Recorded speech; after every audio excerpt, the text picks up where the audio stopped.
Hello, happy Friday! Welcome back to another Lord of the Rings live stream. Hope everyone is doing well and staying warm. We got a lot of snow over the overnight, and I am bundled up here, and I hope y'all are doing well. Sweet! Oh my goodness, it's already Friday. I feel like this week went by so fast. It was awesome. We got a Marvel Champions announcement yesterday. That was really fun.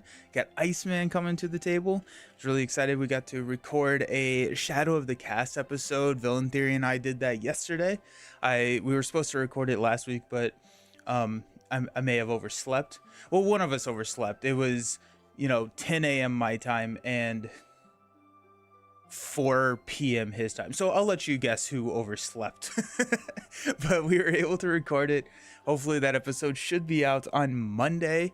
And so, barring any crazy things or anything like that. But then we got to do a live reaction to the Bobby article. And I am so excited. Iceman, hey Josh, how's it going? Woo! Nice, Pure Bones. Hello, hope you're doing good. I am. I hope you're doing well as well. Yeah, Iceman looks so good. He looks like a hero that I am going to just love. He feels like probably one of the best support heroes in the game when you take a look at multiplayer, because his whole gimmick is passing out these frostbite attachments which lower the attack and thwart. And so instead of defending for players, you can help support some of those players out there and then maybe defend. So if you're running 2 players, you have options. It's just going to be so many fun deck builds out there, and I'm just pumped to try it. He has the ice wall, which prevents damage from everybody getting attacked. I'm so pumped. I'm actually, I'm just really excited. So that was really fun. We were actually recording the episode, and we were like, I was over there hitting refresh just because I do that every Thursday when we're kind of in the realm of expecting an article. And it dropped, and we were like in the middle of the podcast episode where we are answering questions that listeners send in, and we like paused and we're like, wait, this article just came out. And they're like, we do a whole section where we talk about like what's coming out on our channel, and we're like, well, this is coming out. And so we dropped off. Instead of doing a draft, and we're gonna record the draft later, we did that. So it was so much fun. Oh, Josh, I think he looks super great for solo as well. Oh, 100%. Yeah, I think he's going to be an incredibly powerful solo here. I am a little concerned about the thwart. Can't wait to perfectly defend everything ever. Oh, yeah, no, 100%. You run the hard to ignores, all of that. I am a little concerned. We haven't seen a thwart event. He has that 1 thwart. He can boost it up to 2 with that upgrade, which I'm drawing a blank on the name right now. But you do want to be attacking because you get to attach those frostbite counters.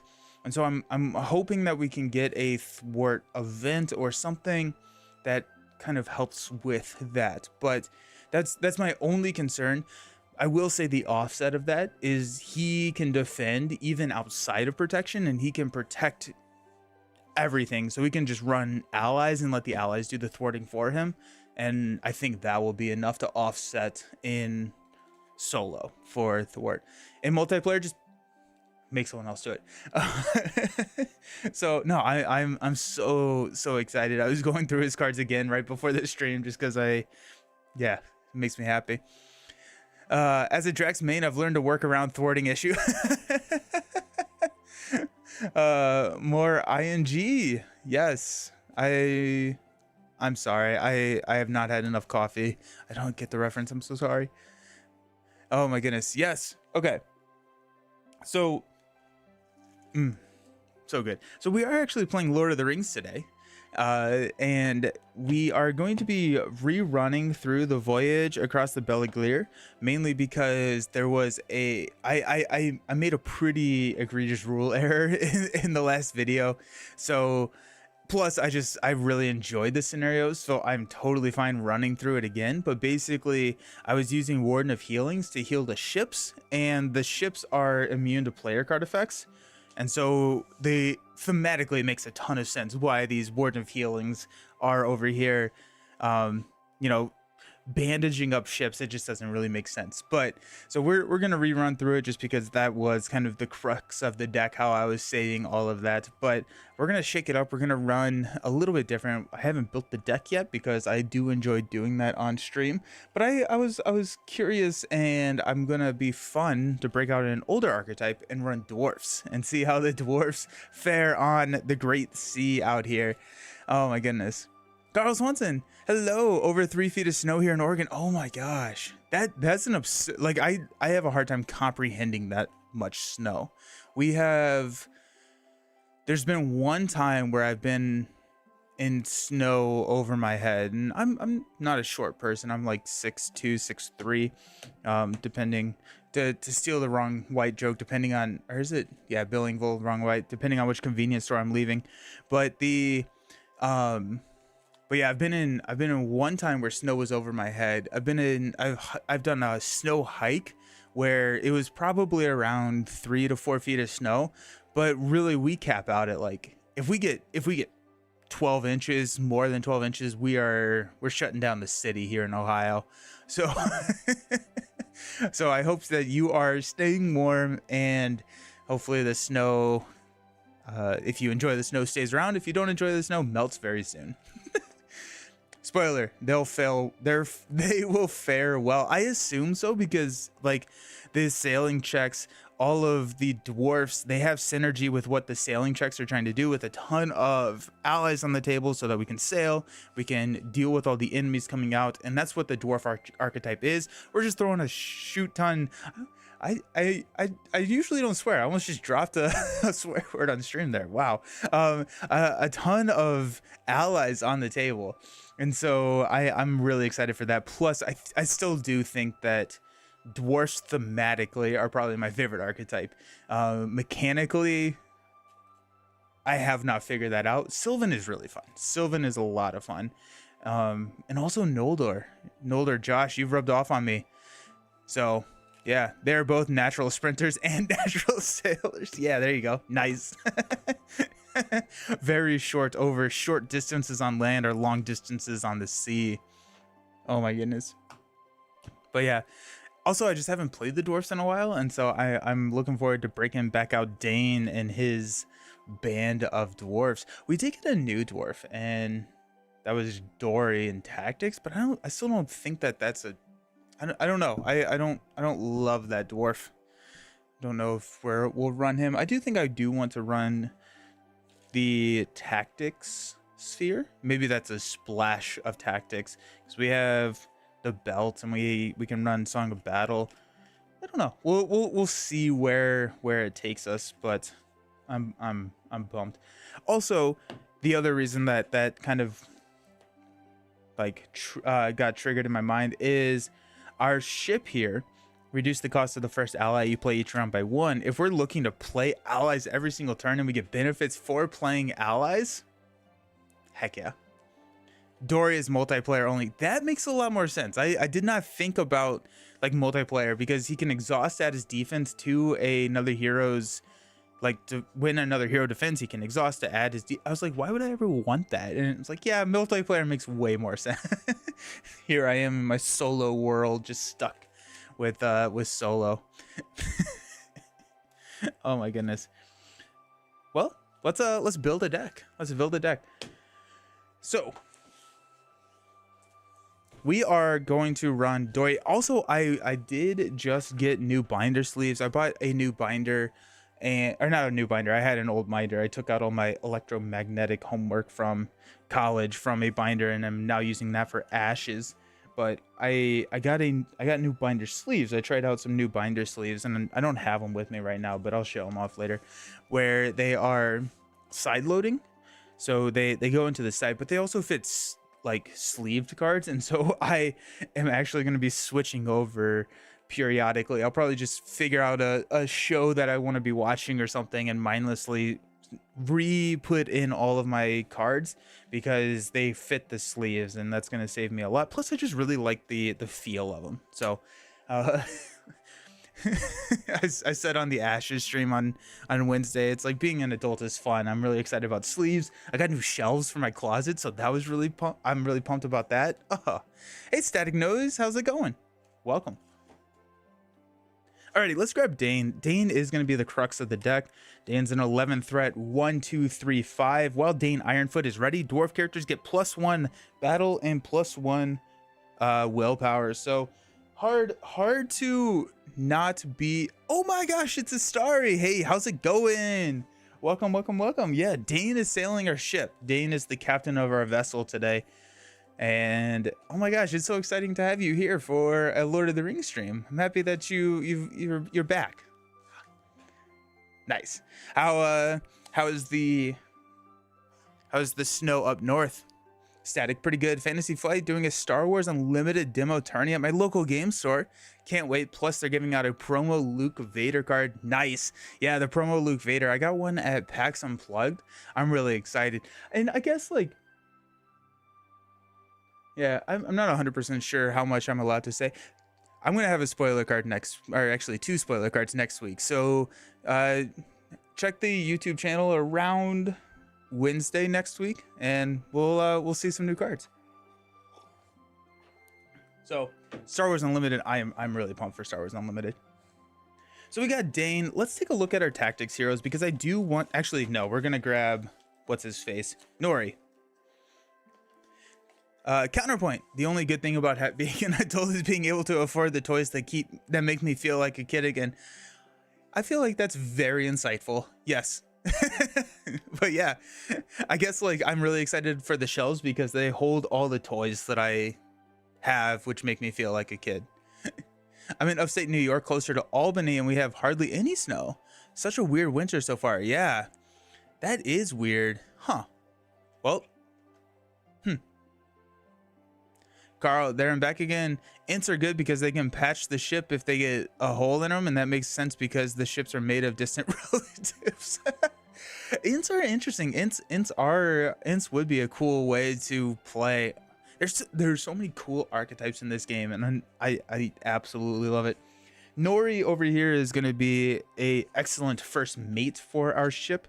He's a 9 threat 2/1/2/4. After you play a dwarf character from your hand, reduce your threat by 1. I mean, yeah, we're just gonna go. We're gonna reduce the cost of all the dwarfs and then play a ton of them, and then have no threat. Yeah, I missed the part where the shelves were for fun things. Yeah, so the shelves have all the like Lord of the Rings, Marvel Champions, Arkham Horror boxes on them. I'm actually setting it up so that I'm hoping that when I'm at my computer, which is if I rotate 90 degrees counterclockwise, that's where my computer is. And so when I'm doing things on my computer, like filming the drafts or whatever, I'm hoping to set it up so that it's a good looking background from that angle as well. So yeah, it's funny. Yeah, I came to the realization earlier that I enjoy organization way more than I enjoy cleaning. I like organizing things. I hate cleaning things. They are happy. They are too sleepy to sail. Yeah. I love a movie of dwarves on a ship. Ori saying, "What does this rope do?" Ship going in circle. Yep. It's a whirlpool, but it's a whirlpool of their own creation just because they've been spinning for so long. I do want some tactics. Mainly, I want the tactics in here for the Battle Master. Yeah, so the Ebor Battle Master. So that's kind of I love this card. We get +1 attack for each other dwarf ally you control, limit +4. So you can get up to 5 attack, which they're going to just be able to clear some ships. Like, they're just going to be able to hack these ships to decimation. And so the heroes that we have over here, we have Dory, and I do want to stay kind of in the dwarf realm. We have Gimli, +1 attack for each damage token on him. We have Thalin. Thalin's probably not a great call here. While he's committed to a quest, we can deal 1 damage to each enemy as it's revealed from the encounter deck. Those are going to be ships which can help. Like that 1 damage can help, but it's kind of hard to have an entire deck of enemies over here, which is where most of the enemies that we're going to be fighting are coming from, and so we're never revealing from there. And so with the uninspired dwarfs for this scenario, I feel like the tactics dwarfs may not be the sailors, and so I'm thinking that we instead take a book from wave 1, when I thought you had to run all 4 of the spheres, run like a dwarf from lore, also run Rivendell minstrels or anything like that to go grab a Song of Battle, and then maybe just splash tactics in here. We also have Narvi's belt, which is going to help us get some of those in, and so that's kind of what I'm thinking. So let's take a look here. So the dwarfs, we have Biffer. Pay 1 resource from a hero's resource pool to add 1 resource to Biffer's resource pool. Any player may trigger this ability. There's only a 7 cost, which is really nice there. We have Ori. If you control at least 5 dwarf characters, we can draw an additional card at the beginning of the resource phase. We have Bomber. While counting the number of dwarf characters, he counts as 2. And I believe that is it. Yeah, that is it. So I'm thinking about Ori. I think Ori is going to be kind of the fun. So we got our captain, our first mate, and Ori's going to captain the other ship, because we actually have 2 ships. That's what it's going to be. So Ori, if you have at least 5 dwarf characters, draw 1 additional card at the beginning of the resource phase. Ideally, we're going to be able to hit this on turn 3 at the latest, right? I want to be dropping a dwarf every turn. This is going to be facilitating that. We're going to get to draw more and more cards. Okay, let's go through and look at our dwarf allies. We are looking at a dwarf ally swarm type deck, and so we might as well just kind of look at some of them. We got a Starry's favorite character, Brock Ironfist. No, that's Denethor, but Brock Ironfist is a tough card. We have the Longbeard Orc Slayer. After he enters play, deal 1 damage to each orc enemy in play. We don't have any orc enemies in play. Which also, dwarfs are kind of built around handling orcs in underground / mountain locations, so there's a little bit of give Brock some love. There's a little bit of anti-synergy there, but that's fine. We have the Longbeard Elder. After he commits to a quest, look at the top card of the encounter deck. That card is a location. Place 1 token on the current quest. Otherwise, he gets -1 willpower until the end of the phase. I think we'll go with the Longbeard Elder.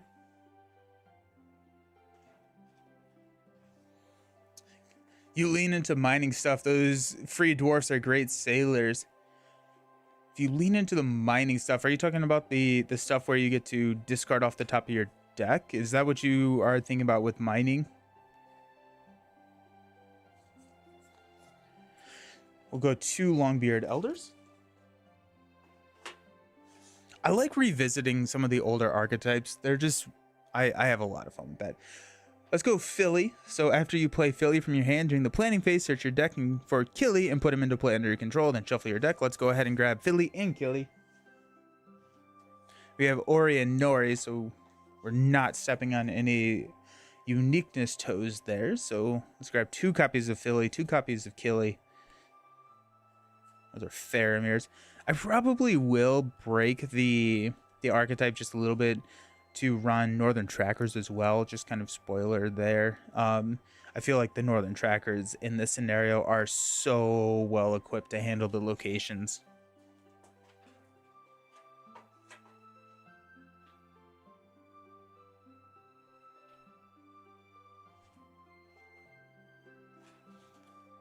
Yeah, I always really like the strategy. Yeah.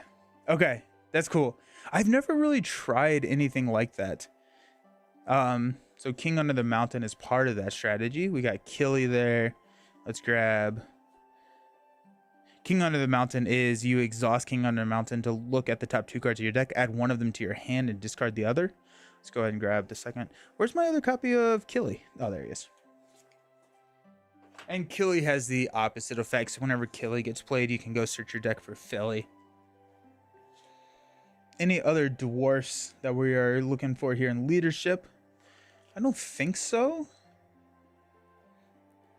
Oh, we got Gimli. After an enemy is revealed from the encounter deck, ready Gimli. That's interesting.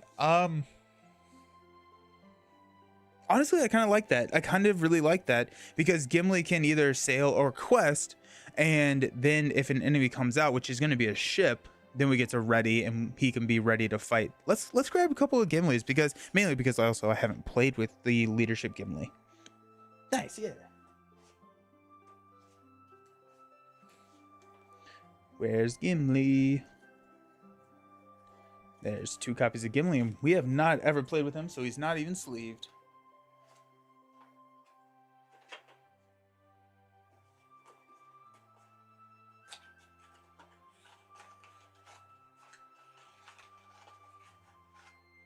Perfect. Cram. Discard Cram to ready the attached hero. Choose 1 Gondor hero. Discard 2 resources to add 3 resources to the hero's resource pool. I'm just looking. Exhaust X dwarf heroes to add X resources to a hero's resource pool and draw 1 card. Now that's actually a really interesting card, but I feel like we're gonna need Sylvan allies, sneak attack Gandalf. That feels sneak attack Gandalf is so good, so powerful. We're gonna try it without it. During Song, choose a dwarf hero. That hero gets +2 to all their stats until the end of the round. After an enemy is added to the staging area. No, if you control at least 1 dwarf hero, put a dwarf ally from your discard pile into play under your control. Put that ally on the bottom of your deck at the end of the phase. To me, oh my king's folk. Really, it's just including the discard dwarfs and resource cards, and then a very good tail, which is also already super good.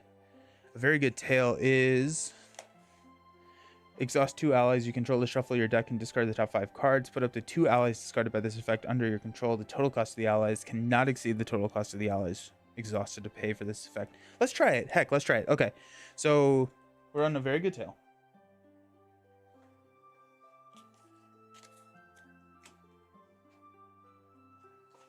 I always wonder if I put it under A or V. Probably V. Yeah.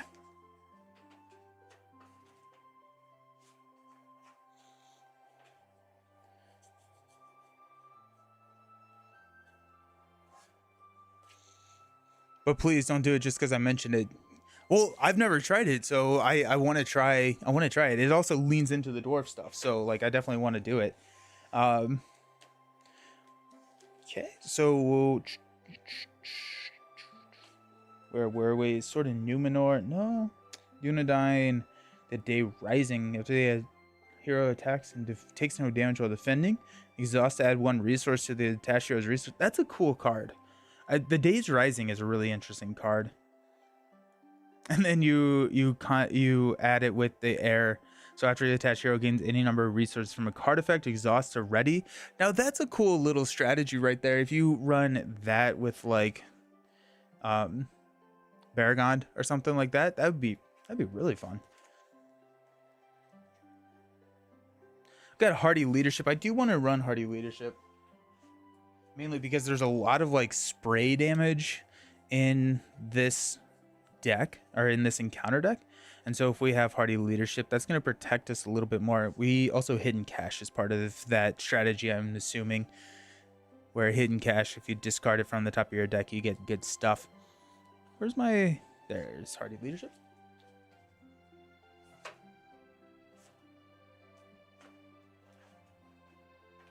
We are going to also run Steward of Gondor because that's really good.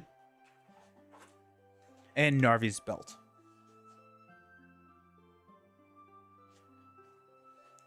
I have a bad habit of Lord of the Ring vicariously in the stream, which is something that I love. Don't ever stop. Again, I just played this Quest 2 player, Noldor Sylvan deck and 2 God. Oh, that's cool. Nice. How did it go? Gonna add Narvi's Belt, which we can attach to a dwarf hero. Exhaust Narvi's Belt to give the attached hero another sphere icon until the end of the phase. So that's gonna help us accelerate and be flexible with our resources. I think at this point we've added a good amount of cards. Nope, those are our heroes. Maybe not too many. We got 2, 4, 6, 8, 10. We'll make stacks of 10. 2, 4, 6, 8, 10. And 1. Let's grab Hardy Leader or Hidden Cache because we are working on that card. Oop. There are no dwarf. Yeah. So Hidden Cache. After Hidden Cache is discarded from your deck, add 2 resources to the resource pool of a hero you control. As an action, we can spend a resource to draw a card, but really we're trying to discard this, and there's a lot of King of the Mountain, those types of cards that help us discard. So that's the third copy. I already grabbed the other 2. Discard the top 2 cards of your deck. You may attach 1 attachment you discarded this way to an eligible dwarf character in play. Let's go ahead and grab that. That sounds fun. Well equipped. So in this strategy, Josh, do you run like Will of the West just to be a little bit more, or to have a little bit of security there for discarding cards and just keeping the engine going, I guess? Or is that something you kind of avoid? Not needed. Well equipped. I've never run well equipped. That's fun.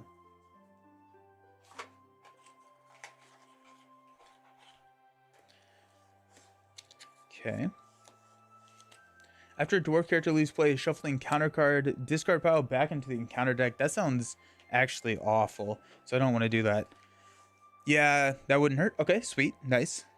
Since we're already in our basic cards, I'm just gonna kind of look through here. We probably want to grab Song of Kings. Narvi's Belt also kind of works with works against Song of Kings, and so I'm gonna come back to Song of Kings if we need it.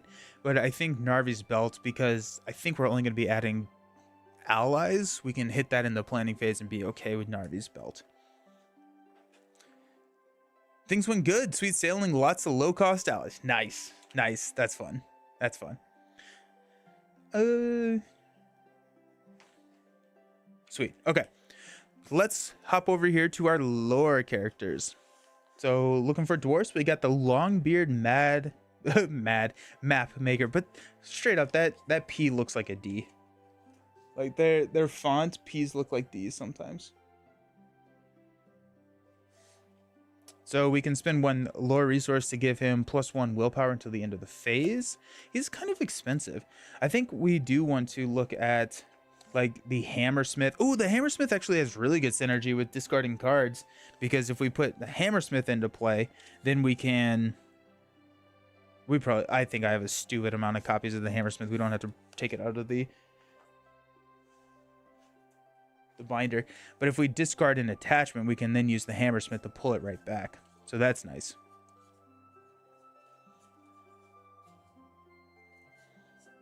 I still haven't played the Valor strategy, so that is something that I need to talk myself up and do at some point. What are my Hammersmiths? Oh, it's an E.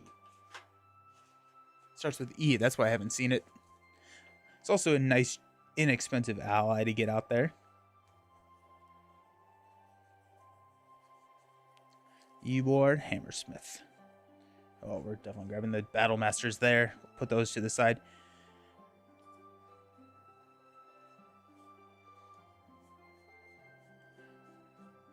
Haven't used the Hammersmiths in a hot second, apparently. 1.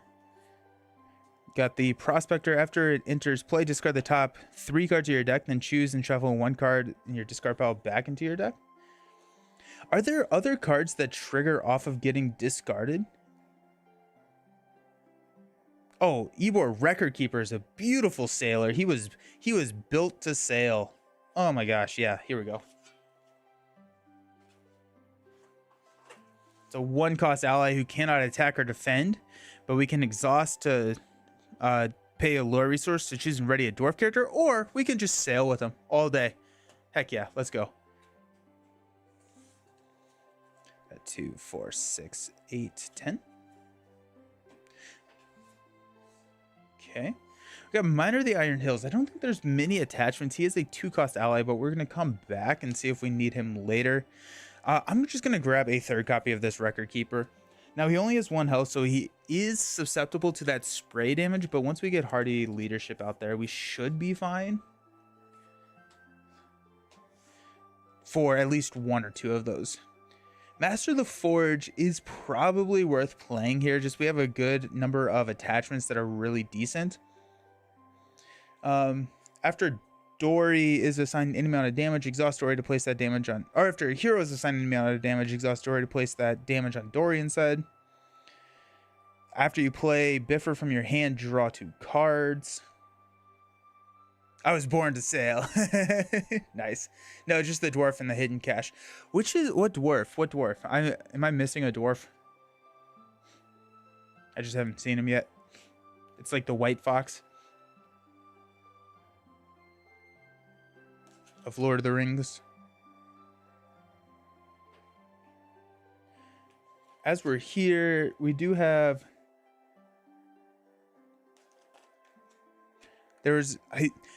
And I should remember the card, I just don't. It's a Legacy of Durin.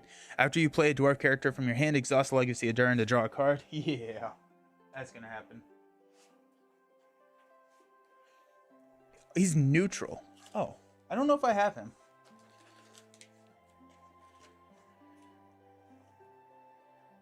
Yeah, I don't know if I've been able to grab him yet. But that sounds a lot of fun. Legacy of Durin.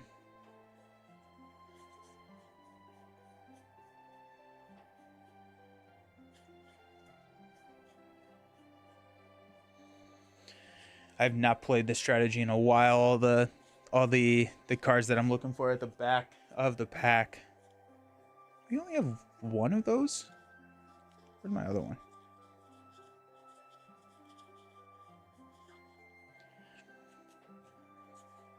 Oh, there it is.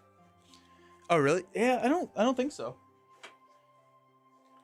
Unless I just forgot to put them in my... But these are all my neutral allies right here. I only have 9 of them. I have Gandalf, Envoy, Gandalf, Radagast, White Tower Watchman, Saruman, Defender, Treebeard, and Ranger. So, well, a very good tail is still super worth for fast swarming. Yeah, 100%. I'm pumped. Exhausted dwarf character to place 2 progress tokens on the active location. 4 progress if it's an underground or mountain. That's nice. It's 1 for 2. I'm not 100% sure how much we're going to actually need it.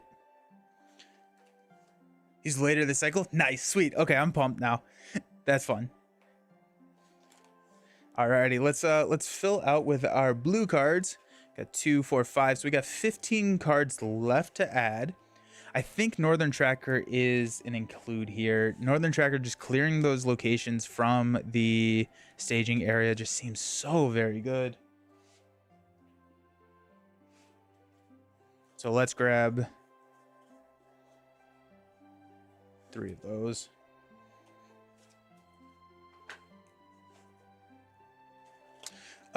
Ooh, we got Bofer. Bofer is a fun little hero. Let's grab 2 copies of Bofer. I thought he came with hidden cache. That would make sense. That totally makes sense. That he would have come with hidden cache. Got 2 copies of Bofer. Bofer we can put into play and get some benefits for him entering play. Got the Miner. Name a number to discard the top 2 cards of your deck. If at least one of those cards is a cost equal to the named number, choose a hero. For each card that matches the named number, add 1 resource to that hero's resource pool. He's at least a really inexpensive card, so let's go ahead and grab him.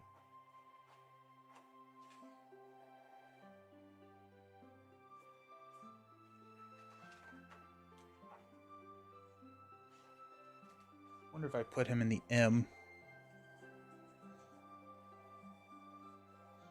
2 cost blue.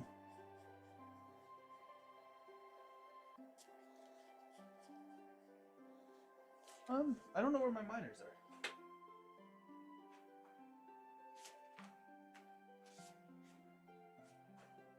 Let's grab Will of the West. Huh.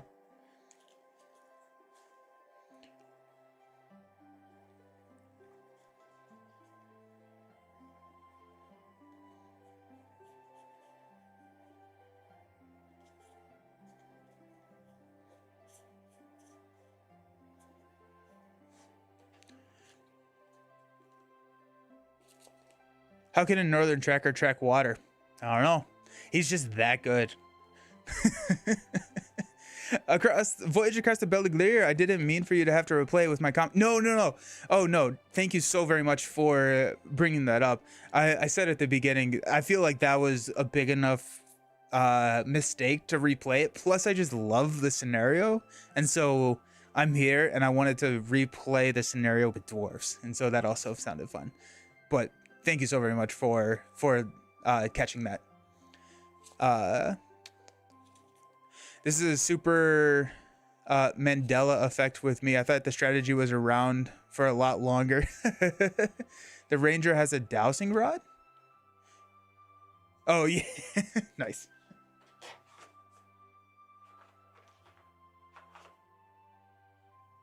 Okay, so we're not going to run the miner because I don't have any X, Y, or Z cards. So I'm assuming I rearranged my box recently.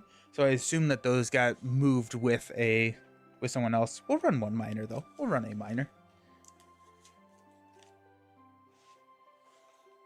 Glad you enjoyed it. This cycle is great. Yeah, I'm having so much fun with it. So there's 3.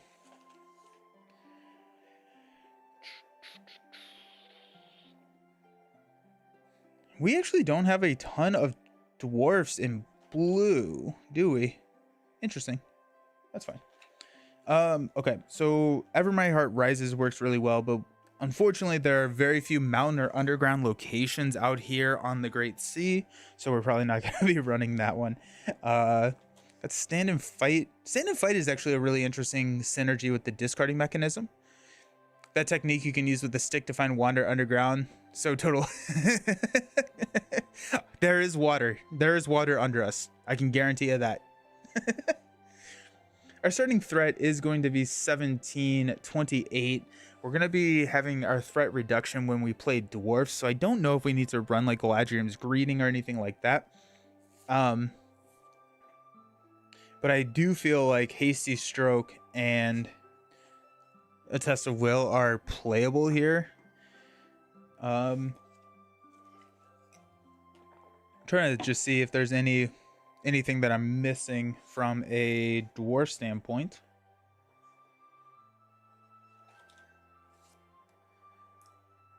Unexpected Courage. That's the one.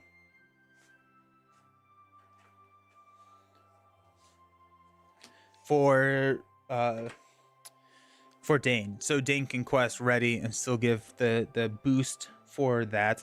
Honestly, that may be worth running 3. No, I'm just gonna run 2. But I think I will grab Master the Forge. We're at 5. Or we're at 5 extra cards here.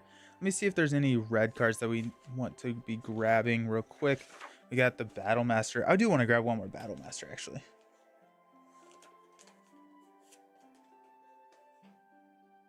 Battle Master is the one where you get plus X, where X is the number of dwarfs we have out there. We got the Veteran. It's a 3/2/3. I don't know if we really need that Veteran out here. I don't see an the Longbeard Sentry. Discard 2 cards from the top of your deck to give him Sentinel and +1 defense until the end of the phase. That's fine. Do you think Hardy Leadership is worth it? I think there's a little direct. Yeah, so I'm running 2 copies of Hardy Leadership, and we're going to be throwing that mainly because we're running a couple of 1 health allies, and so that spray damage, which we should grab. What's its face? Test of Will. So we can negate it that way, or we can negate it with Hardy Leadership. There's a couple of situations there, but Test of Will. I'm gonna grab Test of Will. I'm gonna grab I'm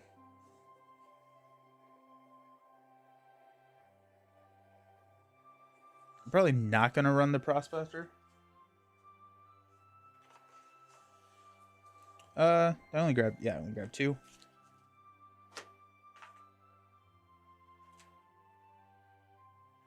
Master of the Forge. So we'll run 2 copies of Master of the Forge. That's going to allow us to get some of those pretty decent attachments. Didn't see which leadership card you grabbed. Yeah, so it was King Under the Mountain, Philly, Longbeard Elder, Narvi's Belt, Steward of Gondor, Hardy Leadership, and A Very Good Tale.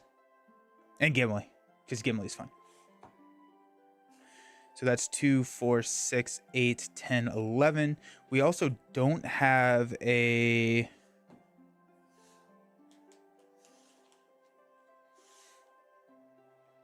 We don't have the shadow effects in here yet.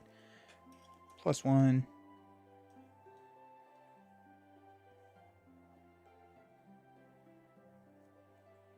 I'm not 100% sure. Let's try it without the hasty strokes.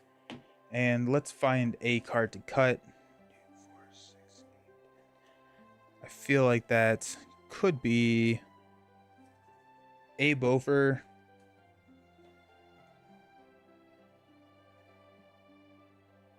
I'm pretty excited. This is fun. I love dwarves so much.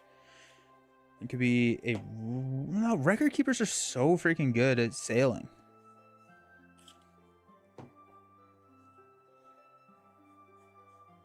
Let's run let's drop a King Under the Mountain. Not being able to grab that as a 2x, I think we should be fine. And then that should give us 52, 4, 6, 8, 10. Sick. Nice. Let's go. Cool. Alrighty, dwarfs to the rescue. Dwarfs are sailing the high seas. I want a pirate themed dwarf like story. I feel like that'd be fun. We've got Dane, Nori, and Ori. So when Dane Ironfoot is ready, dwarf characters get +1 attack and +1 willpower. Nori is after you play a dwarf character from your hand, reduce your threat by 1. And Ori is if we control 5 dwarf characters, we get to draw an additional card at the beginning of the resource phase. Pretty cool. We're going to run with, let me see if I can pronounce this again, Naralinia. So immune to player card effects. Very key there. Reduce the cost of the first ally you play each round by 1. If it is destroyed, the controller is eliminated from the game. And then we have the Dream Chaser, which can be committed to Sailing Test, and it counts as 2 characters when committed to Sailing Test. We're going to start at our best heading right there. We're going to quickly veer off course, and that's going to be fine. Let's read. Departure from the Havens. Prepare the Corsair deck. Players prepare their fleet. Shuffle each stage 2 card in the quest deck so that their order is random, leaving stage 3 on the bottom. Search the encounter deck for 1 Rolling Seas and 1 copy of Scouting Ship and add it to the staging area. Shuffle the remainder of the deck. So we already got those. Departure from the Havens. Sailing. So while you're on course, each ship objective gets +2 willpower. When this stage is defeated, if you are on course, look at the top 2 stages. Advance to one of your choice, placing the other on the bottom of the quest deck. Otherwise, advance to this top stage of the quest deck. So we got that guy, which looks good. Shuffle this up. Ooh. I've missed the dwarfs. I have missed the dwarfs. So what is everyone's favorite archetype in the game? Josh, I think you were saying yours is Noldor, correct? I'm curious what other people's are. Thematically, I said earlier, thematically, I think it's dwarfs for me, and probably mechanically Sylvan so far. I really enjoyed the Sylvan stuff. Also, Elrond with Gandalf was just stupid fun. I like the deck manipulation there. Favorite archetype is the game is not losing. That's a tough one to play. I've yet to figure that one out, but I wish you the best of luck with that archetype. Outlands. Ooh, a star. Yeah, Outlands are fun. Get up in games. Sylvan first and Noldor are close. Oh, Sylvan first. Okay. Although Elven Light is your favorite card. That makes sense. Nice. Sylvans are so much fun. I feel like Sylvans, I feel like I'm commanding like an army, and it just feels like not necessarily, I would say more I'm commanding a militia, where it's like guerrilla tactics where I'm jumping in and out, coming and like just, that's fun. Valor Gondor is a deck I love. Oh my gosh, you're braver than I. I don't know why Valor is just so scary for me, but I need to try Valor. Also, like, I feel like we've gotten a couple more secrecy things, and I could run like a Hobbit secrecy deck. I also really enjoyed the Hobbits. I will say that I really enjoyed this Hobbit. Second is Ent Eagle with Bjorn. Nice. I love the Ents and Eagles. I love Eagles. Ooh, Eagles are actually really, really good. Carl with Hobbits. Hobbits. The game. They did such a good job of creating so many different unique archetypes in this game. We do not get a special mulligan this time, unfortunately. We got 6 cards. Let's see what we got. Got Hidden Cache, probably, nope, well equipped. Ybor Record Keeper, Narvi's Belt, Longbeard Elder, and King Under the Mountain. Huh. It is really nice to see Narvi's Belt here. We can get an Ybor Record Keeper on the table turn 1. We're probably not getting... I think I would play Narvi's Belt over Longbeard Elder on this. I've convinced myself that Nightcrawler is going to have the Sylvan gimmick, and I am now going to be crushed if it doesn't happen. You don't have it yet, but the Dale deck is excellent. Ooh, okay. I've heard good things about Dale. I want to try the Dale deck. Good comment. Nice. What do we think, team? I'm leaning towards Mulligan. Narvi's Belt is nice. We can draw the Record Keeper on turn 1. I'm thinking that I'm leaning towards mulliganing here. I guess I guess Steward of Gondor would be really nice, but I mean Narvi's Belt is effectively being able to pay for, which I don't have to attach Narvi's Belt to Dane. That's enough. That's actually, oh wait, hold on. For some reason in my head, I had already attached Narvi's Belt to Dane. And I was like, but I have all these other leadership cards to pay for, but I don't have any blue cards. And I actually don't have a lot of blue cards in the deck. So if I attach Narvi's Belt to Nori, then Nori can start paying the leadership cards. Now I'm leaning towards not mulliganing. Let's not mulligan. Let's see what happens. Let me set my threat. What did I say? We're at 1728.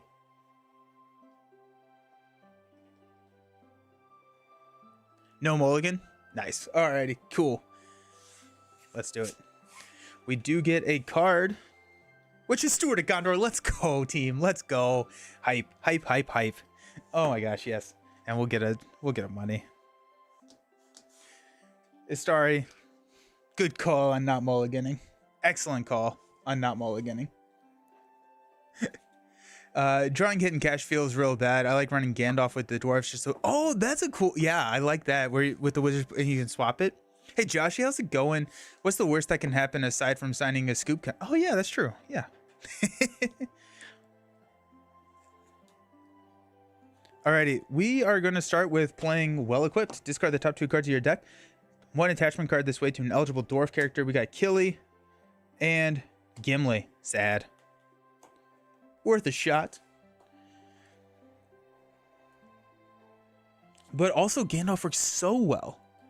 Gandalf works so well with this deck because you can make sure that you're going to hit something like that where I can swap in Steward, pop it, and get it for free. Yeah, Gandalf with dwarves is sick. Oh, that's a fun strategy. Alrighty, let's go ahead and play the Record Keeper. We get to discount the first record, or the first ally we play by 1, so Record Keeper is actually free. Nori is going to trigger, and we're going to reduce our threat by 1 down to 27. Woohoo!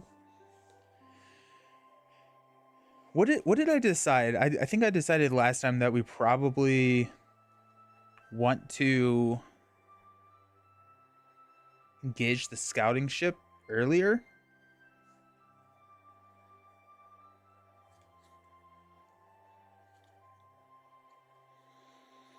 Okay, let's do...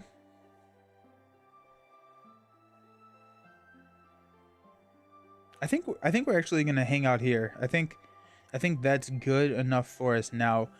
We could play Hidden Cache, but I'm more okay to hang on to that and hopefully randomly discard that because there's a couple of that in the game. Okay, so we are showing... We have to sail. We have to sail first. So we rotate counterclockwise. And now we have to exhaust to commit people to the sailing test. Based on how many people we exhaust is how many cards we discard. There's a special icon on some of the cards that dictate a success in sailing.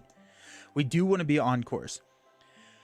I don't think, if I can avoid it, I think I'm going to try and not engage that scouting ship.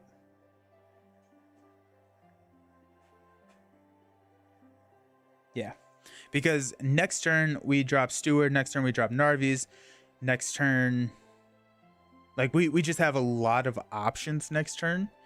And so if we can avoid any of these coming in and discarding random cards, because a lot of the Corsair does discard cards, and I typically don't like to do that in card games. We're gonna just try and do that. That being said, I probably want to sail here. We'll have to shift our oh wait, hold on. This gets a -15 if we are off course. So we want to make sure that we're on course, and we don't want to sail here. Grumble.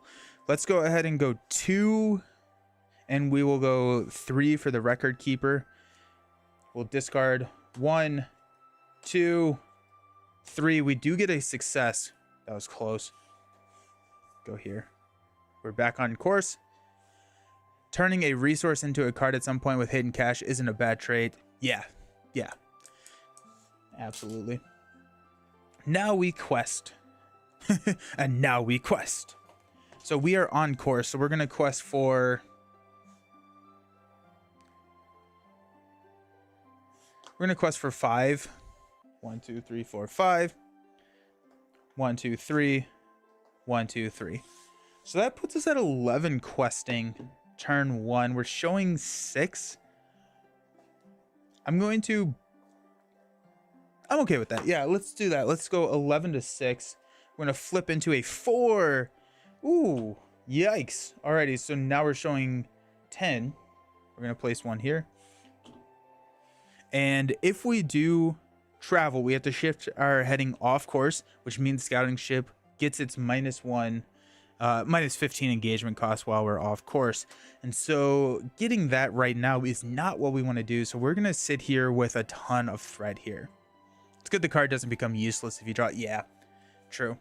I also wonder if there's a... Yeah.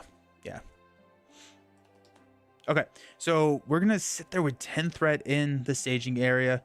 We did just quest for 11, so that is, nice at least. But let's go ahead and go through. We're going to increase our threat. Stand everybody up. We own 4 dwarfs, not 5 quite yet. So we're going to go ahead and give resources and draw into Killy. Ooh. Well, Killy's going to get played. That's hype. I love dwarfs. Okay. So we are going to play Steward of Gondor. We're going to play Narvi's Belt. We can do both of these. Now, do we want to drop Steward of Gondor on Dane and then Narvi's Belt on Dane? Or, because I think we have a good number of leadership cards, I think we're skewed towards the leadership side of things in our deck. So, does that make more sense to drop Narvi's Belt on, like, Ori? I think it probably does, and then Steward goes on Ori as well. Yeah, I think that's probably the best call. Yeah. Okay, so we're gonna spend 2 to play Narvi's Belt on Ori. We'll go ahead and exhaust Narvi's Belt to give Ori the leadership icon until the end of the phase. We'll play Steward of Gondor for 2. We'll exhaust Steward to give Ori 2. Ori seems like a good call. Yeah, cool. Validation. Then at this point, we have 2. We're going to go ahead and spend 2 from Nori, reducing the first cost of the ally for Killy, which is going to allow us to go find Philly and put Philly into play. Nori is going to trigger 1 time to reduce our threat to 27. And we still have two resources, which we could play King Under the Mountain. I love dwarfs. I'm having so much fun right now.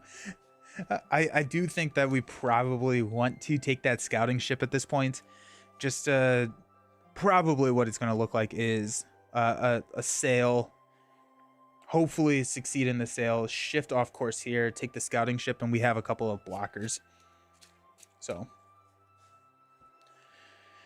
yeah, we'll go ahead and spend 2 to play King Under the Mountain. We'll play King Under the Mountain on Dane, because why not? Let's go ahead and go King Under the Mountain. Look at the top 2 cards, add 1 to your hand and discard the other. Got Battle Master or the Record Keeper. We're gonna take the Battle Master. So Battle Master is already almost, or yeah, the Battle Master is almost already fully powered up. So okay, let's move to our sailing test. We're gonna go here. We're engaging a ship here. I mean, Dang is the king under the mountain. Right? Yes. So I shouldn't have said why not. I should have said because it's his rightful crown to claim. Okay, let's go ahead and use Dream Chaser for a 2. We're committing 2, and we'll commit the Record Keeper because the Record Keeper can't do anything else. I guess he could quest, but yeah, so that's gonna be 3. No. Alrighty, well, at least that means we can travel without having too big of an impact. We're showing 10. We're showing 10 threat here. I want to be able to block with probably Philly. No, I want to block with... Search your deck for Killy. We have Killy in our discard pile already.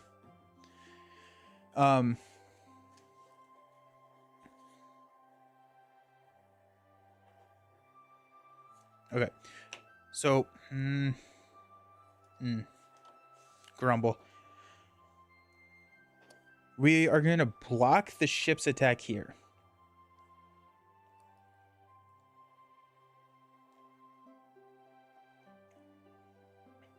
We can block.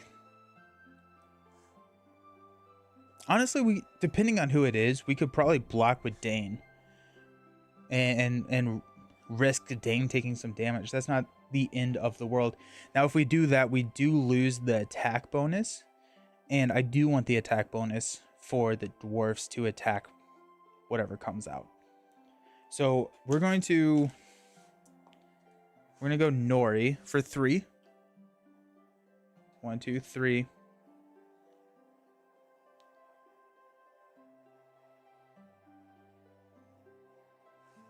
Ori for 3.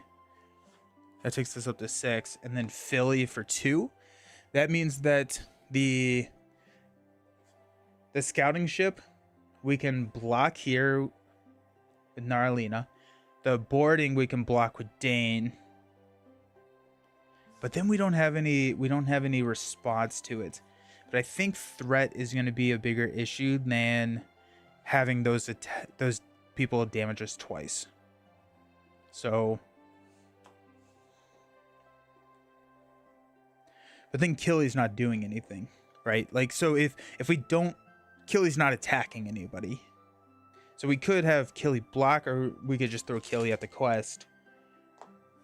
Go 1, 2, and then quest for 10, showing 10. I'm gonna flip into a light cruiser boarding 2 cannot have attachments. Each raider enemy revealed by the Corsairs deck by its boarding keyword enters play with 1 resource on it. That has a 4 threat.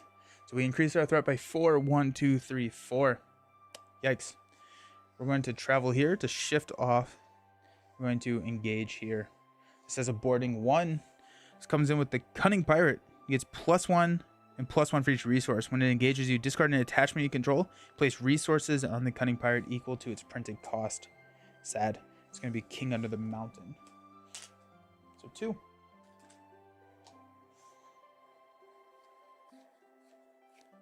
Oof, unlucky start to the voyage. Yeah, it's not great. Alrighty, we got an attack and attack.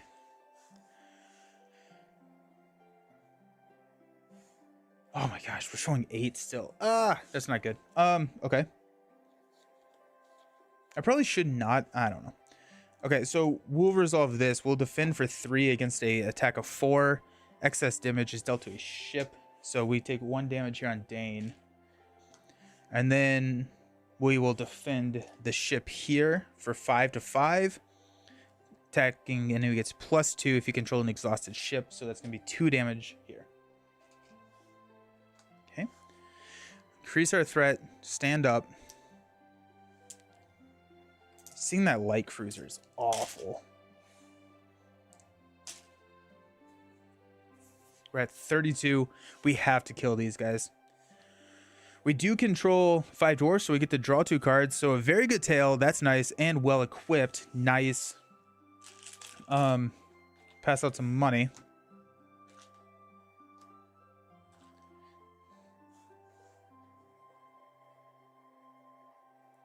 Let's go. Let's play well equipped. Discard 1, 2. Ah, we lost Gimli. Bummer. Is it worth... Oh, wait, we actually get 2 more here. I'm trying to figure out if it's worth exhausting Philly and Killy to play a very good tail. I think so.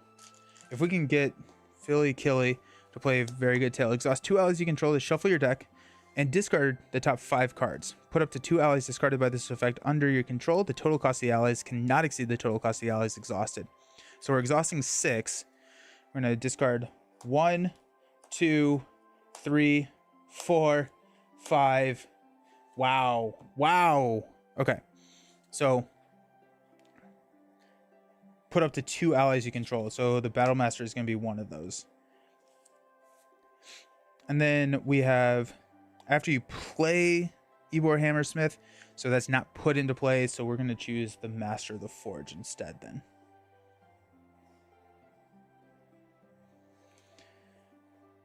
Okay. Master of the Forge will exhaust to look at the top 5 cards of our deck and for a attachment. Okay, so we'll take Narvi's Belt.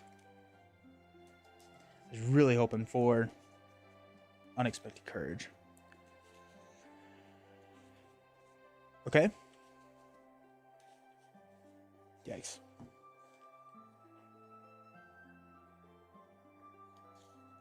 Let's go ahead and exhaust Narvi's Belt to give the tactics. We'll spend 2 to play a second copy of Battle Master. So now the Battle Masters are at... Oh, wait, no, we did exhaust those.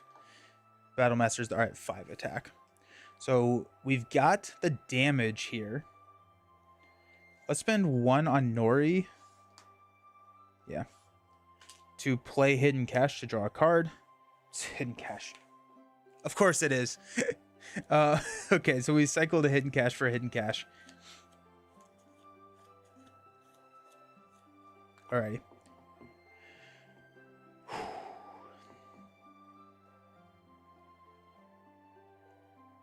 Yikes. Okay, so we're going to sail here. We're at our worst heading. We're going to go Dream Chaser and Record Keeper. To discard 3, we got 0, 2, 3. Huge, huge, huge win for us. So 1, 2, 3. We're right there back on course, which is very nice. Excellent. Okay, so we can't unsuccessfully... Okay, so this is what I'm looking at. We're looking at... We want to quest successfully because we cannot board that light cruiser. Come on, right? We cannot board, or we cannot engage that light cruiser. The Battle Masters themselves can take care of the scouting ship or the pirate, which probably is going to be the pirate. Yeah, it's going to be the pirate. So the Battle Masters are what's taking care of the pirate. Now we have to soak an attack, which can be Dane, because we don't need the benefit from Dane to have the Battle Masters take out the pirate. But then we have the scouting ship, and we can take the scouting ship undefended a little for a couple of turns. So we just can quest for 6, which is not enough, because we're showing 8. We just cannot fail by 5. We can quest for 5 here. I'm going to do that.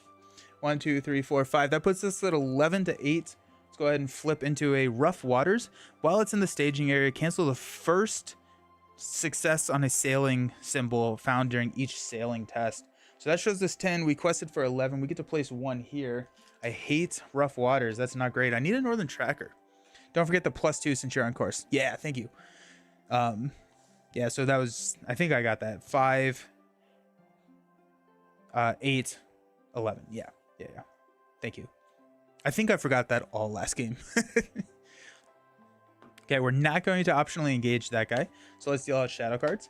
We're going to take this first one undefended. It's going to be +2, so that's 7. We're going to place that on the Dream Chaser. It's a sustain while we can type strategy. We're going to block with Dane here, so it's going to be 4. If you're off course, we're not. So Dane takes 1 more damage. Then we're going to swing back and take out the pirate. Okay.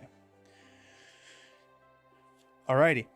So let's go ahead and increase our threat to 33, which I did play the Battle Master. I don't think I exhausted. I don't think I lowered my threat. So we're going to take that back down to 32. Okay. The dwarf army is amassing. They have been pulled all hands on deck. The scouting ship is here. It's bringing the light cruiser. Not going to last for long. Let's go ahead and draw Legacy of Durin and a Test of Will. Let's pass out some money. Sweet. Let's go ahead and use 1 resource here to play Legacy of Durin. So Dane has now got the Legacy of Durin. We will go ahead and use 2 because we reduced the cost of the first ally to play the Longbeard Elder, which Legacy of Durin will exhaust to draw a card into Steward of Gondor. Nori will trigger to reduce our threat by 1. So we've got a nice little whatever going. Let's spend 1 from Nori to play Hidden Cash to draw into a Well-Equipped. Let's play Well-Equipped, discard a Battle Master and a Longbeard Elder. I feel like Well-Equipped, I don't know. I feel like Well-Equipped may not be in this deck. I don't know if I have enough attachments in here, and I've lost too many good cards to Well-Equipped. So we have a Test of Will. We have stuff to play around with, but here we go. Okay. So let's go ahead and shift off course. And we're sailing now. We're going to sail for... We're canceling the first sail every single round. Oh, wait, hold on. Before we do that, let's master the forge. Let's go 1, 2, 3, 4, 5. We're going to take Hardy Leadership. Nice. Then we will exhaust the belt to give the leadership icon. Can I play Hardy Leadership on Ori? I don't know if I want to, but since he has the icon, I can play it on Ori right now if I wanted to, which is kind of funny. I'm going to play it on Dane regardless, but each dwarf character gets +1 hit point. Because I think if Dane lose play, we lose regardless. Well-Equipped is not worth it unless you really lean hard into attachments. Then it's super fun. Yeah, I would rather... I would run either Well-Equipped or Master the Forge. They kind of hurt. Yeah. I think we'll cut Well-Equipped if we don't see it here. Maybe worth revisiting sometime after you get the miners. Yeah, where the... I have no idea where the miners are. Are they in M? I think I just checked that, but...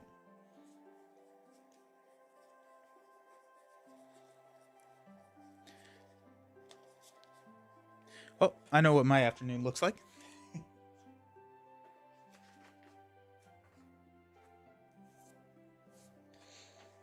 Okay.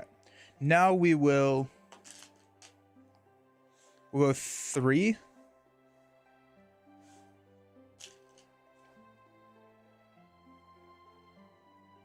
Temple of the Deceived is when they show up. Okay. How long is that into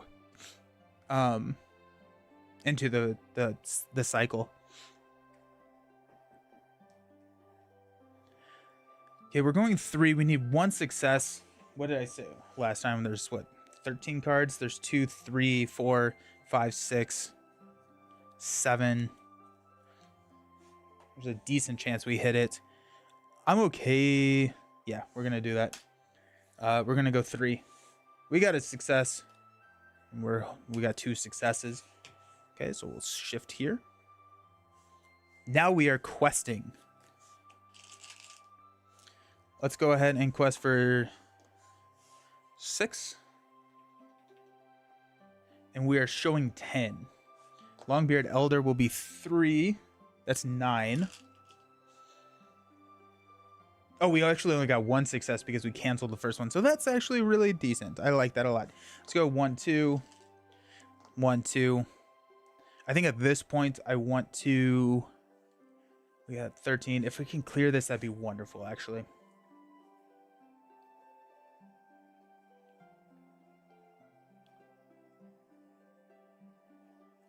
So we're probably questing for 12 because of Longbeard Elder. We have to discard this card. I'm going to put that there as a reminder. Do we go 5 here or do we defend? We take another attack of 5 undefended. 3rd. Oh, perfect. Thank you. Temple of the Deceived, I think, is the 3rd adventure pack. Sweet. Okay. Nice. Appreciate y'all.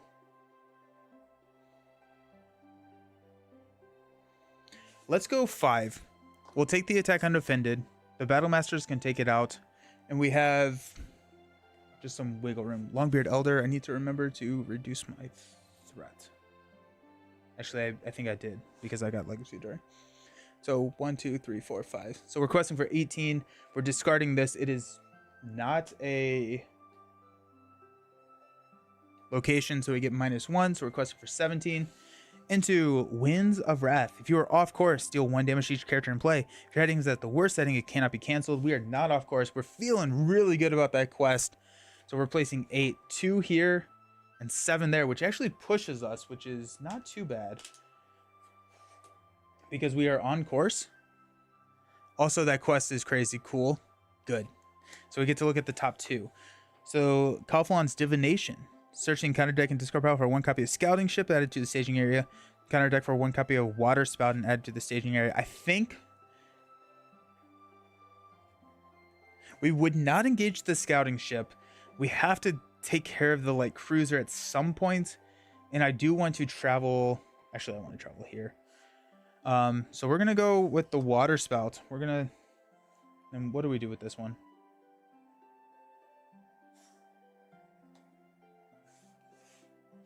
Oh, here we go. Placing the other on the bottom of the quest deck. So Calphalon's Divination is on the bottom of the quest deck. Into the Storm. When revealed, searching counter deck and discard pile for 1 copy of Water Spout and added to the staging area. Shuffling counter deck. See if there's one in the discard pile. We're gonna check and see if there's one in the encounter deck because it does not have a success, and also we have 4 successes in the in the encounter deck still. Between Sailing and Uncharted, that cycle is really innovative. I'm so excited for this cycle. Okay. Force. At the end of the quest phase, if you're off course, each player must distribute 5 damage among characters they control. When the stage is defeated, if you're on course, we get to check and see what we're doing. So Water Spout. While your heading is at the worst setting, when faced with the option to travel, you have to drive into the Water Spout. After traveling to Water Spout, deal 4 damage to each ship objective. We're going to travel here. Get rid of that. Okay. Okay. Alrighty. I mean, it's not great, but it's also not horrible. So we'll take this attack undefended. It's going to be 5. That is our double success. Gets +3. So we're taking 8 damage, which will go here. So we're up to 10 damage on Narlene and 7 on Dream Chaser. 4, 6, 8. And the battle masters will take out the scouting ship. Cool. Okay. Stand up, increase our threat to 31. Actually, I think we should be at 32. I think I reduced it when I shouldn't have reduced it.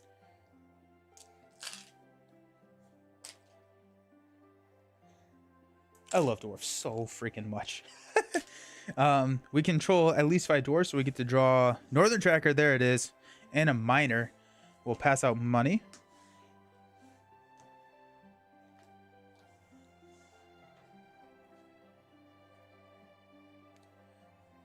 Okay, we're gonna give Master of the Forge, Hardy Leadership, Hidden Cash. There's Unexpected Courage. We'll take Unexpected Courage. I think you reduced threat instead of quest power by accident. Okay, that makes sense. That I was like, I thought I saw 20. I thought I saw 31. But so okay, good. Thank you. I need. So I, in the excitement that was rearranging this room, I had a table in my closet, which I had all of like my boxes that house all my cards in, and now my table is over here, which is holding my monitor. And the monitor over here is kind of what I have all the chat on. And so like right now when I'm talking to you, it's why I'm not looking at you is because I'm looking at the monitor to see that. And I think what I want to do is, that table used to be just like a coffee table or like a TV tray, which was very precarious and not very big. But now that I have a table here, I think I want to probably get a second monitor so that I can put my OBS over here and see my counters. I think that's going to help a lot actually, because my counters are all the way over here. And so if I can see the counters, I think that's going to be better in the long run. And then I would have 5 monitors, and that just sounds fun. Only 2 more to go. 2 more to go.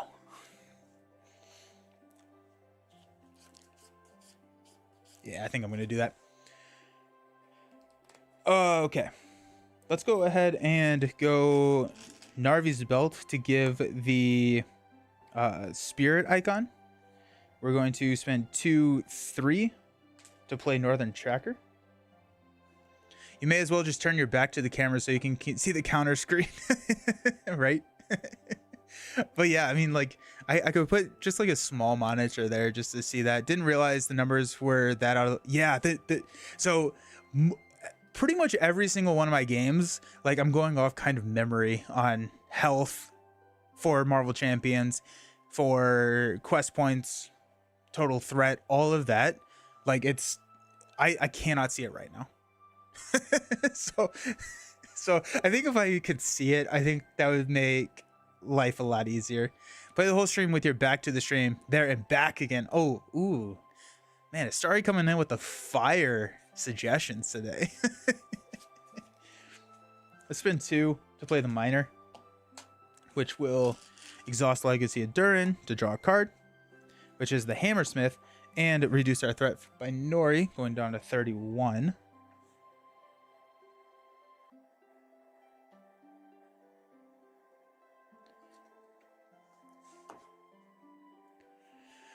Exhaust the miner and name a number to discard the top 2 cards of your deck if at least one of those cards has a cost equal to one of those cards. That'd be Northern Track. We could go 4. The other thing that is nice about like building the decks on Rings DB and like having all of the stats there is like I would have a educated guess on what that like probably will be. So right now I'm like, I don't know. I think I put a lot of 1s in there. I haven't seen like any of my like test of wills or anything like that. Let's do that. Let's exhaust the miner. Or do we sail with the miner? No, we'll exhaust the miner, name a 1. There's a 4 and a 1. Hey, look at that. Which is going to, for each card that matches the name, add 1 resource to a resource pool. We're going to add it to Nori because I want to be able to play test a will. I was going to drop Hammersmith. We'll just drop Hammersmith next turn. But then this gives me a test of will play. Oh, you've got Ziggy? He's best friend with Stargazer. Yeah, he is. Yeah, I got Ziggy. That was the one that I was trying to find, where I only have one copy of Ziggy because I think I don't have any of my X, Y, or Z cards, which I don't know how many X or Ys there are. But I did a rearrange of my box, and I think that those did not get transported with the other X or with the other Z's. So I have one of them. Okay.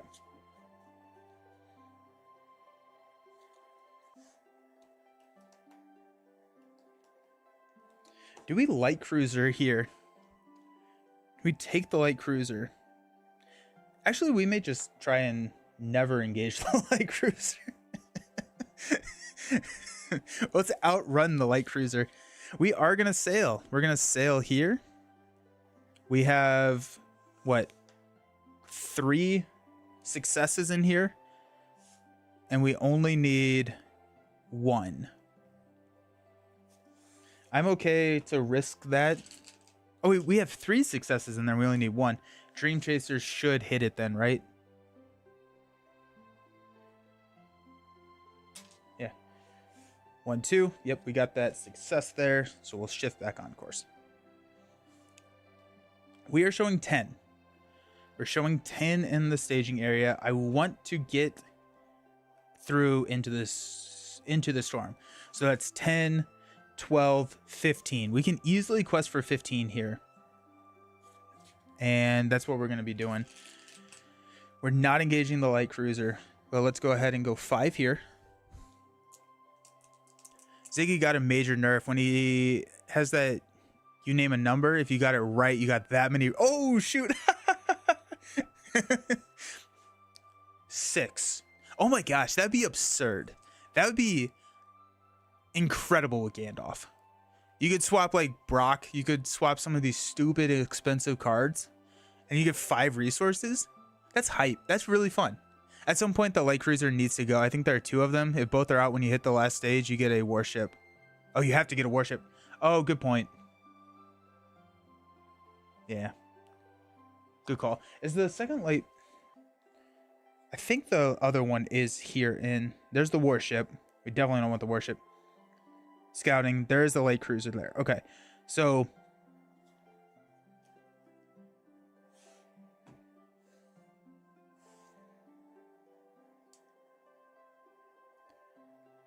But if I succeed here, there's a...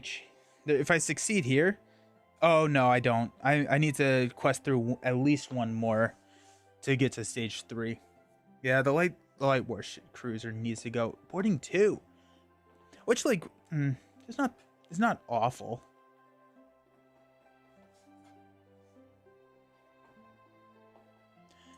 Yeah, it got fixed real fast. That's fair. Oh, no. Oh, no. Oh, no. Oh, no. Oh, no. Okay, so requesting for 5. Let's go 1, 2, 1. We'll pass out some very nice encounters. I also haven't seen Will of the West yet. So that's good to know. It's not pressing, but it is something to think about. Yeah, no, very, very good call. Very good call. Longbeard Elder. 1, 2, 3. We have to discard this card, which puts stuff back in. I don't have to do that. That's not a forced response. That's just a response. I don't have to do that. So we're just gonna... I don't know why I thought I had to do that the entire time. No, we're just gonna go 3. Because then that extends the encounter deck 1 turn. Yeah. That's exciting.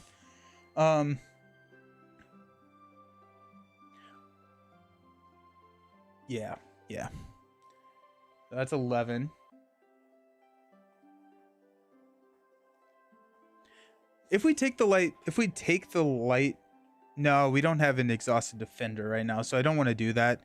But at some point, once we get out of the storm, we can take the light cruiser. So we're requesting for 11. I said I needed, what, 15? Let's go 1, 2. 1, 2. 1, 2, 3. 18. A good player would have remembered what the threat is there, but we're just gonna go 1, 2, 3. We'll just quest out. The ship's only 3 willpower. The ship is 5 because we are on. Oh, you're right. You're right. That's gone. Thank you. Good catch. So we're gonna quest for 19. We're gonna flip into a Starlit Sea. While you're off course, it gains travel. Raise each player's threat by 3. That is a 3. So that's 13, which means that we have 6 here, which clears this, and we clear this.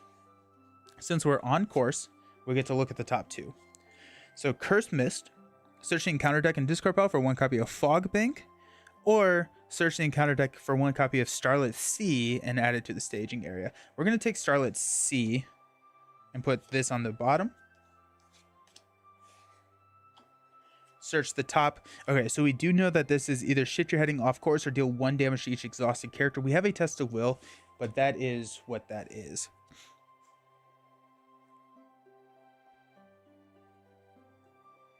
So Starlit Sea out here. It only has a 2, so if we can hit a second Northern Tracker next turn, which do we have? Yeah. So if we can hit a second Northern Tracker, we can clear both of those. That'll be nice. Shuffling encounter deck. Sailing. While you're off course, each ocean location gets +1. When this stage is defeated, if you are on course, look at the top 2 stages of the quest deck. Otherwise, advance to the next one. It is actually good to know that that is not the effect that's going to happen. That's actually going to be the sailing, the first sailing test. Is there a reason you're not going to the Fog Bank? I like the security it gives. That's true. What is the Fog Bank? So 5, while it's the active location, ship enemies do not make engagement checks, cannot attack, and cannot be attacked. I was thinking that we're pretty close to drawing into a second Northern Tracker, and we can just clear these real easily. That was my thought. And if we have the Fog Bank, we cannot take care of the light cruiser. So it's more of a tax than a security blanket at this point. If it was early, that'd be nice.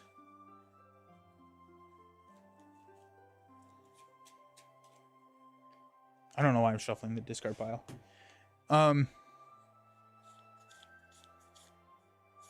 Okay. So we're at the travel phase.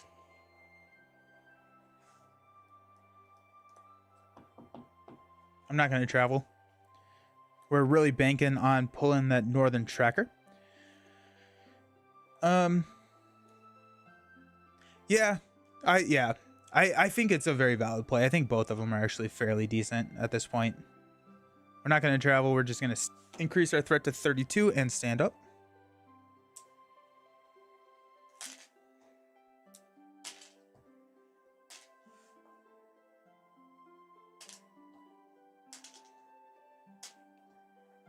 If I could get another Northern Tracker right now, we would be feeling real happy. Draw 2 cards. Test of Will. Legacy of Durin. We still have a chance, though, because we're going to pass out money. And we're going to spend 2 to play Hammersmith.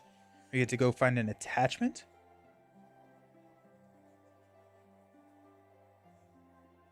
Take King Under the Mountain. Exhaust Legacy of Durin to draw a card. Very good tail. Also works for getting Northern Tracker out there. And then reduce our threat by 1. Oh, and Hammersmith actually only costs 1. Because we reduced the cost. We're going to spend 2 here to play King Under the Mountain. Have we seen all of our hidden caches? I think we have. 1, 2, and one of the first one. Nope. Oh, we still have a hidden cache. We're going to do this. Look at the top 2. Add 1 and discard the other. Hardy Leadership and Will of the West. We'll take Will of the West. We already have a Hardy Leadership. And we're going to do a very good tail. I'm like trying to get this Northern Tracker. Okay, very good tail. Let's exhaust Philly and Killy. So look at the top, or discard the top 5. 2 allies to shuffle your deck and discard the top 5 cards. Put up to 2 allies discarded by this effect under your control. So we're going to discard Hidden Cache. Boom. So add 2 resources to a pool of a hero you control. Narvi's Belt should not be exhausted yet. We're going to give the 2 resources to Ori. 1, 2, 3, 4, 5. Okay, so we will just put Northern Tracker into play, and then these get discarded because our total cost is 6, and I would rather get the Northern Tracker, but that clears these 3 locations. Boom, it was all worth it. And we now have a Will of the West, so we can mess with Will of the West. So that is really nice. We'll exhaust Narvi's Belt to give the Spirit icon to Ori. We're going to spend 2 resources from Ori to play Unexpected Courage on Dane. That's going to allow us to just quest a little bit better. Or honestly, maybe Sail? And then we are going to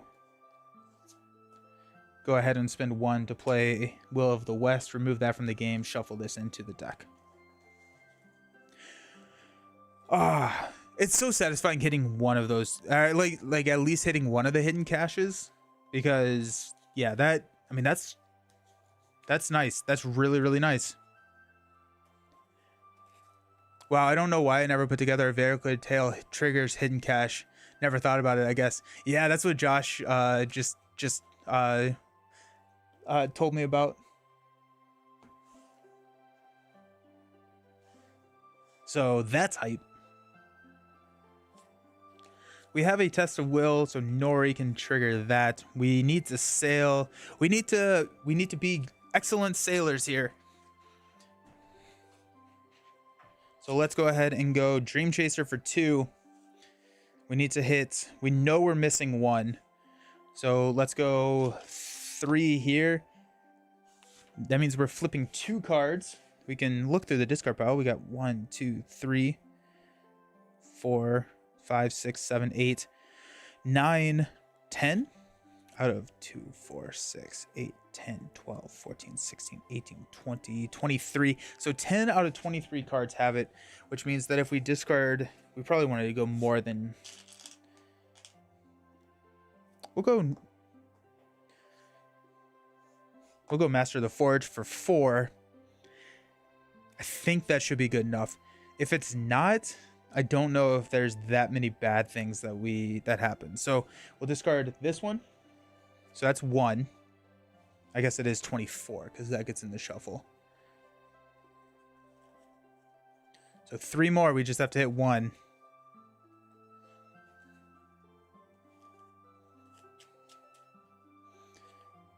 Two.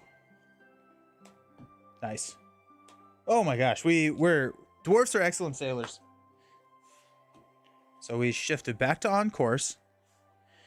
And now we're going to quest. We got 2.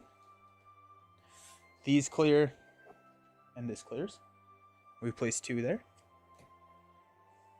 Now we're showing 6. We're showing 6. I'm going to cheat a little bit. Search the encounter deck and discard power for the ship enemy with the highest threat and add it to the staging area. So that would be a light cruiser. Then you cannot place progress unless you are on course. If there are no ship enemies in play, you've defeated your pursuers and win the game. If it has 10 or more progress, you have lost your pursuers and win the game. So I'm okay pushing here because I think we can just outrun the threat and never engage it. Yeah, 100%. So we're gonna go 1, 2, 3. Take us up to 5. We're gonna go 1, 2 for Dane. Go 1, 2, 3. We're gonna go 1, 2, 3. We're showing 8. We have to quest at least 12. 13. We're gonna go a little bit higher. Let's go 1, 2. We're gonna keep Narlina just in case we need to defend. But that's 15. Worst we can flip is a 4, which puts us at 10, which puts us at successful. So let's go ahead and flip into a fog bank. Perfect. Okay. So we progress here. When revealed, it's just encounter deck and discard power for the ship enemy with the highest threat and add it to the staging area. It'll be a light cruiser. Then, sailing. If you cannot place progress unless you are on course, there are no ship enemies in play. You defeated your pursuers and win the game. Or if the stage has 10 or more progress on it, you have lost your pursuers and win the game. So we're going to try and lost our pursuers. Yep. Cool. At this point, we're at 31, so we're just going to increase our threat, and in the round, we're going to quest out here. I feel like the amount of questing dwarves can do is so very much fun. Now we do have to make sure we pass the sailing test. Because we cannot place progress if we're not on course. And so we will be committing a good bit to the sailing. All right. Let's draw 2 cards. Got well equipped and Gimli. Ooh, fun. Pass out money.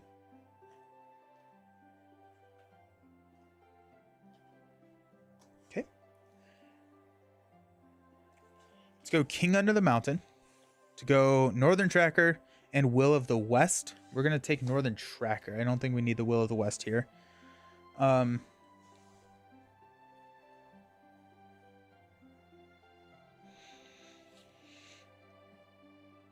So we're showing... We will be showing, I should say, 4, 8, 10. So if we can quest for 24, we should be solid.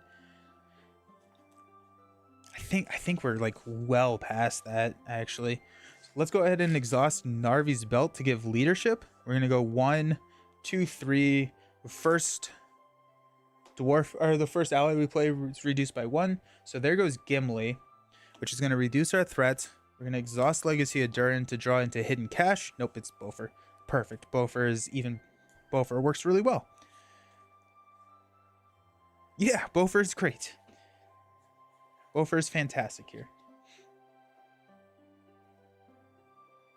Oh wait, just kidding. Hold on. We're gonna go no, we're gonna keep Nori's resources because I want a test of will just in case.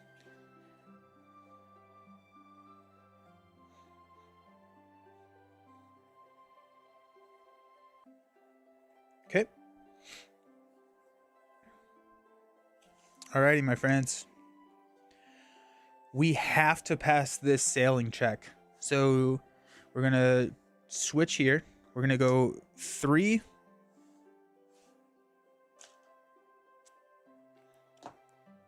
With those 2. Master of the Forge is 4.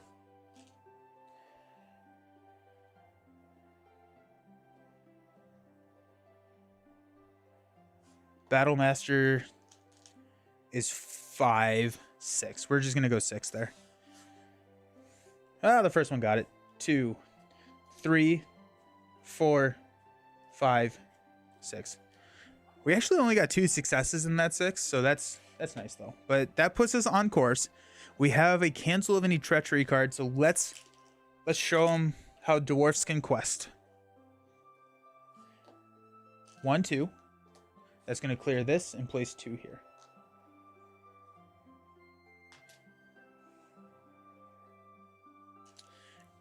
Gimli is going to go 3. 1, 2, 3. Longbeard Elder is going to go 1, 2, 3. Philly is 1, 2. Killy is 1, 2. Miner's 1, 2. 14. 1, 2. 1, 2, 3. 1, 2. 1, 2, 3.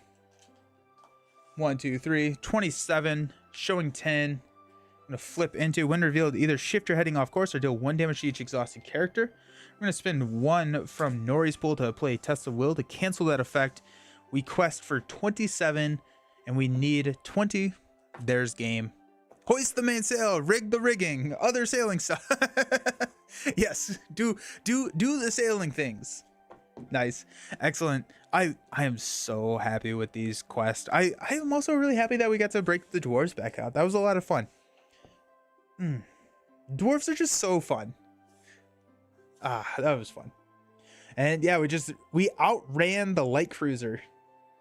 Man, I like the idea of the quest. I do think that if you flip into that warship, you like the quest difficulty is based on if you flip into warship or not. I think if you flip into warship, you are in a lot of trouble because it has archery 4, cannot be damaged, boarding 3, like that. I mean, that just makes these quests so much harder.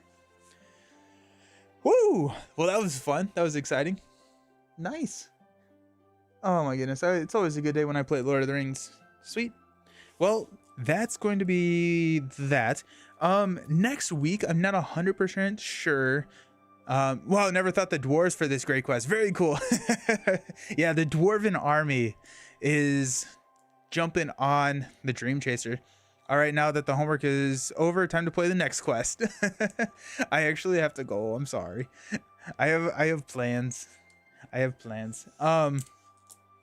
But I hope to play this next. I may be traveling next week. I am still unsure about that. And so make sure to check on the YouTube community page. I'll post my schedule there on Sunday. And so we'll see. But all things equal, we'll be playing through the next quest here next week for Lord of the Rings. We'll also probably be playing Marvel Champions. And if I'm not traveling, we'll be playing a couple of new games. Since we're kind of in the middle of an Arkham campaign, we're going to break Ashes back out. And either Final Girl, G.I. Joe, there's a couple of options. Aeon's End, not Aeon's End, Astro Knights. There's a couple of options that I do want to try and get to the table. But that all depends on if I'm going to, be in town or not. Good game. Thank you so very much, Carl.